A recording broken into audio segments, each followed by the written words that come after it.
അതോടൊപ്പം ആ സാഹചര്യങ്ങളിൽ കേന്ദ്ര സർക്കാർ എടുത്തുകൊണ്ടിരിക്കുന്ന നടപടികൾ വിശദീകരിക്കുകയും ചെയ്യുകയുണ്ടായി. ആഭ്യന്തരമന്ത്രി വളരെ വ്യക്തമായിട്ട് പറഞ്ഞത്, ഞാൻ ആരെയും കുറ്റപ്പെടുത്താൻ ആഗ്രഹിക്കുന്നില്ല, കേരളത്തിന്റെ ഈ സാഹചര്യത്തിൽ കേരളത്തിലെ ജനങ്ങളോടൊപ്പം കേന്ദ്ര സർക്കാർ പാറ പോലെ ഉറച്ചു നിൽക്കുന്നു. എല്ലാവിധത്തിലുള്ള സഹായവും കേരളത്തിലെ ജനങ്ങൾക്ക് വേണ്ടി നൽകാൻ നരേന്ദ്രമോദിജിയുടെ നേതൃത്വത്തിലുള്ള സർക്കാർ പ്രതിജ്ഞാബദ്ധമാണ്. ബഹുമാന്യനായിട്ടുള്ള കേന്ദ്രമന്ത്രി ശ്രീ ജോർജ് കുര്യനെ നേരിട്ട് പ്രധാനമന്ത്രിയുടെ നിർദ്ദേശമനുസരിച്ച് ദുരിതാശ്വാസ പ്രവർത്തനങ്ങൾക്ക് നേതൃത്വം നൽകാനായി അങ്ങോട്ട് അയക്കുകയുണ്ടായി. അദ്ദേഹം അവിടെ ആ പ്രവർത്തനങ്ങൾക്ക് നേതൃത്വം നൽകിക്കൊണ്ടിരിക്കുകയാണ്. അതേസമയത്ത് വസ്തുതകളായിട്ട് കാണാനും കേരള സർക്കാർ തയ്യാറാവണം.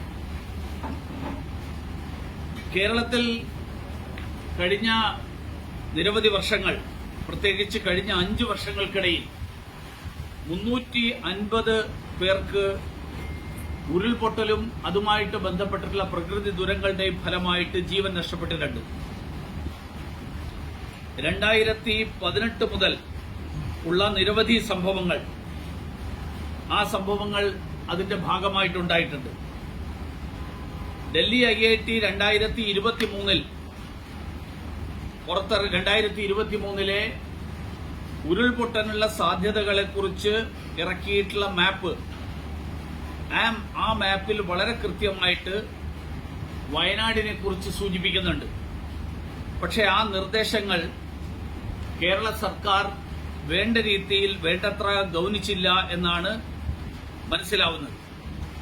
മാത്രമല്ല, ഏതാണ്ട് 300ഓളം അനധികൃത നിർമ്മാണങ്ങൾ വയനാട്ടിലെ പാരിസ്ഥിതിക ദുർബലമായിട്ടുള്ള പ്രദേശങ്ങളിൽ, ആ പ്രദേശങ്ങളിൽ നിർമ്മിച്ചിട്ടുണ്ട് എന്നുള്ളതൊരു വസ്തുതയാണ്.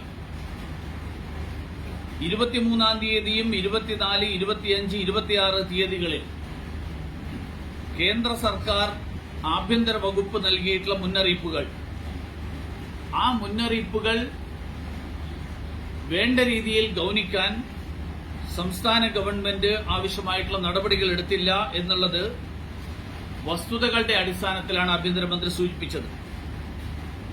മാത്രമല്ല, മാധ്യമങ്ങൾ ഉൾപ്പെടെ ഏതാണ്ട് 16-18 മണിക്കൂറുകൾക്ക് മുൻപ് ഇവിടെ വന്നിരിക്കുന്ന നിങ്ങളെല്ലാവരും തന്നെ പലരും നിങ്ങളുടെ വയനാട്ടിലെ ലേഖകർ, പ്രതിനിധികൾ ഈ കാര്യം വളരെ വ്യക്തമായിട്ട് സൂചിപ്പിക്കുകയുണ്ടായി.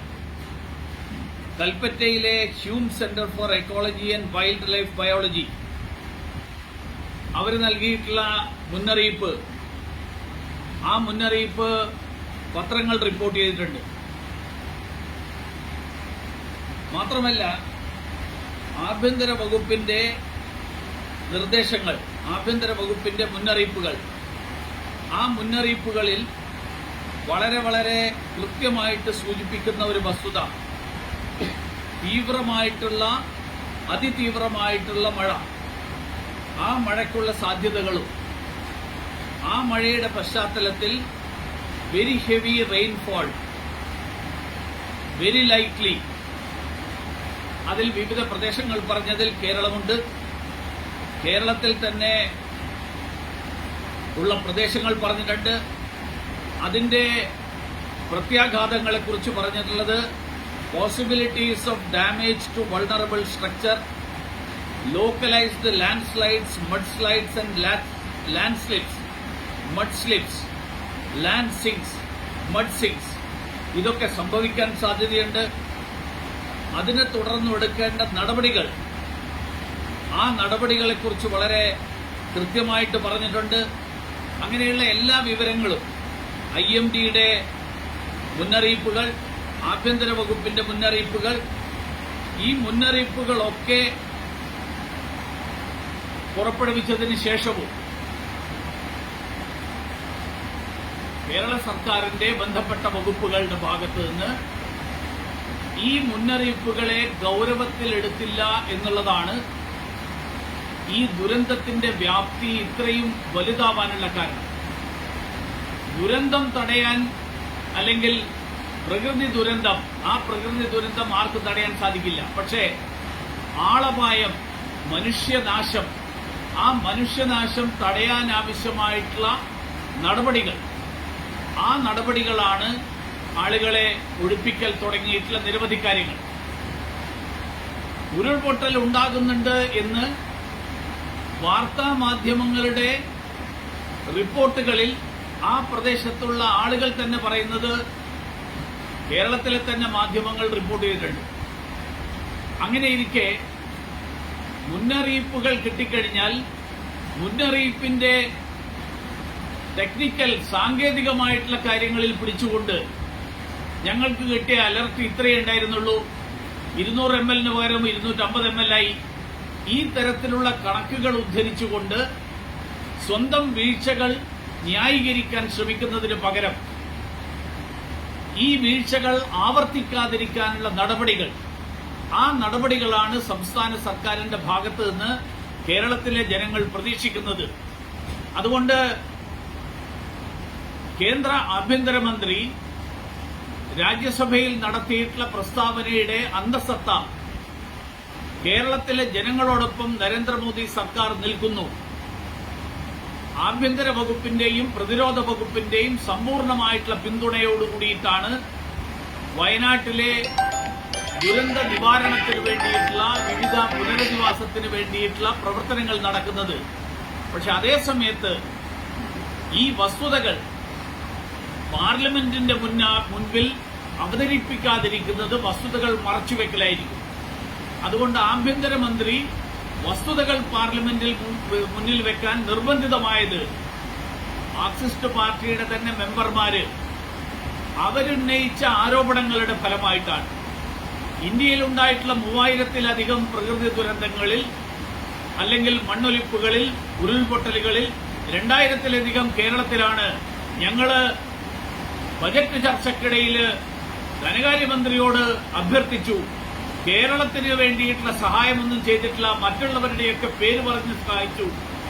ഈ തരത്തിലുള്ള രാഷ്ട്രീയ ആരോപണങ്ങൾ ഉന്നയിച്ച പശ്ചാത്തലത്തിൽ വസ്തുതകൾ പാർലമെന്റിന്റെ മുൻപാകെ വെക്കുക എന്നുള്ളത്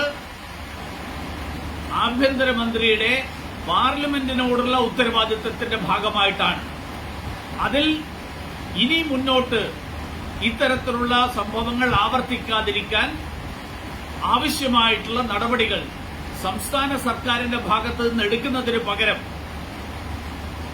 2018 കേരളം ഇതുവരെ കണ്ടതിൽ വെച്ച് ഏറ്റവും വലിയ പ്രളയമുണ്ടായതിനു ശേഷം എന്ത് നടപടിയെടുത്തു എന്നുള്ള ചോദ്യം കഴിഞ്ഞ 6 വർഷക്കാലമായിട്ട് കേരളത്തിൽ ഉയർന്നു വരികയാണ്.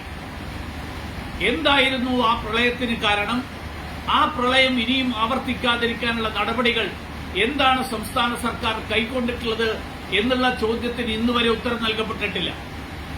അതേപോലെ വീണ്ടും ഒരു ദുരന്തം കൂടി ഇപ്പോൾ കേരളത്തിലുണ്ടായിരിക്കുന്നു. അങ്ങനെയുള്ള ദുരന്തങ്ങൾ ഇനിയും ആവർത്തിക്കാതിരിക്കണമെങ്കിൽ ഇതുപോലെയുള്ള മുന്നറിയിപ്പുകൾ അതിന്റെ ഗൌരവത്തിലെടുക്കുകയും അതിനെ ഉൾക്കൊണ്ടുകൊണ്ട് വീഴ്ചകൾ മനസ്സിലാക്കി അത് തിരുത്താൻ വേണ്ടിയിട്ടുള്ള നടപടികൾ, ആ നടപടികളാണ് സംസ്ഥാന സർക്കാരിന്റെ ഭാഗത്ത് നിന്ന് ഉണ്ടാകേണ്ടത് എന്ന് ഒരിക്കൽ കൂടി ഞാൻ സംസ്ഥാന മുഖ്യമന്ത്രിയെയും സംസ്ഥാന ഭരണകൂടത്തെയും ഓർമ്മിപ്പിക്കാൻ ഞാൻ ഈ അവസരത്തിൽ ആഗ്രഹിക്കുകയാണ്. ഇതിൽ ഈ വയനാട്ടിലെ ലാൻഡ് സ്ലൈഡിംഗ് വാർണിംഗ് സിസ്റ്റം, ആ സിസ്റ്റം ഈ അപകടം നടക്കുന്നത് 29 അപകടം നടക്കുന്നത് 30 ഒക്കെ 29 പോലും പ്രവചിച്ചിരുന്നത് ഓറഞ്ച് അലർട്ടാണ്. അതായത് ഈ സംഭവം നടക്കുന്ന സമയത്ത് ഞാൻ ചോദിക്കുന്നത് ഓറഞ്ച് ആണോ റെഡ് ആണോ എന്നല്ല. അല്ല, ഈ സംഭവം നടക്കുമ്പോൾ കാണിച്ചിരിക്കുന്നത് നേരിയ മണ്ണിടിച്ചിലിനും ഉരുൾപൊട്ടലിനുമാണ് സാധ്യത. അതായത് ആ സമയത്ത് ഈ സംഭവം സംഭവിച്ചു കഴിഞ്ഞു. ഞാൻ പറയുന്നത് IMDയും ആഭ്യന്തര വകുപ്പും നൽകിയിട്ടുള്ള മുന്നറിയിപ്പിന്റെ രേഖകൾ ഉദ്ധരിച്ചുകൊണ്ടാണ് ഞാനിപ്പോൾ വായിച്ചത്.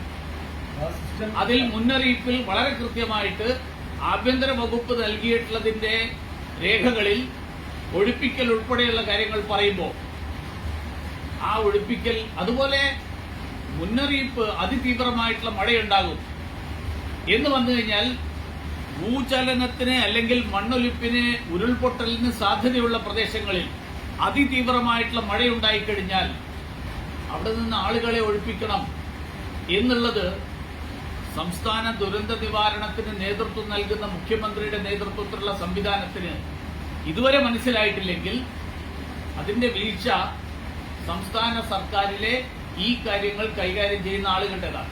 ഈ വാണിംഗ് സിസ്റ്റത്തിലെ കാര്യക്ഷമത ഇവിടെ ആ ഘട്ടത്തിൽ നമ്മൾ പരിശോധിക്കേണ്ടല്ലോ. അപ്പൊ അതും ഈ വാണിംഗ് സിസ്റ്റം എന്റെ സുഹൃത്തെ വാണിംഗ് സിസ്റ്റത്തിൽ നിന്നല്ല ഞാൻ വായിച്ചിരിക്കുന്നത്. ഇനി നിങ്ങൾക്ക് ഏത് വാണിംഗ് സിസ്റ്റം വേണ്ടത്? ഈ വയനാട് സ്ഥാപിച്ചിരിക്കുന്ന ലാൻഡ് സ്ലൈഡ് വയനാട് സ്ഥാപിച്ചിരിക്കുന്നതിനെ കുറിച്ചല്ല ഞാൻ പറയുന്നത്. കേന്ദ്ര ആഭ്യന്തര വകുപ്പ് സംസ്ഥാന സർക്കാരിന് നൽകിയിട്ടുള്ള മുന്നറിയിപ്പിനെ കുറിച്ചാണ് പറയുന്നത്. ആ മുന്നറിയിപ്പിൽ എന്ത് നടപടികൾ എടുക്കണം എന്ന് വളരെ വ്യക്തമായിട്ട് സൂചിപ്പിച്ചു കഴിഞ്ഞാൽ പിന്നെ അതിന്റെ സാധുതയെക്കുറിച്ച് കൂടുതൽ അന്വേഷണം നടത്തുന്നതിന് പകരം മുന്നറിയിപ്പ് ഉൾക്കൊണ്ടുകൊണ്ട് കേരള ഡിസാസ്റ്റർ മാനേജ്മെന്റ് അതോറിറ്റി ആ ഡിസാസ്റ്റർ മാനേജ്മെന്റ് അതോറിറ്റി 2020 തന്നെ 2020 വളരെ വ്യക്തമായിട്ട് സൂചന നൽകിയിട്ടുണ്ട്. ഈ പ്രദേശങ്ങളിലെ പാരിസ്ഥിതിക ദുർബലാവസ്ഥയെക്കുറിച്ച് ഉരുൾപൊട്ടലുകളിലുള്ള സാധ്യതയുള്ള സ്ഥലങ്ങൾ എന്നുള്ള നിലയിൽ ഈ സ്ഥലങ്ങളെക്കുറിച്ച്. പക്ഷെ ഇതൊക്കെ ഉണ്ടായതിനു ശേഷവും കേരള ഗവൺമെന്റ് ഇപ്പോൾ പുതുതായിട്ട് പ്രപ്പോസ് ചെയ്തിരിക്കുന്നത് എന്താ?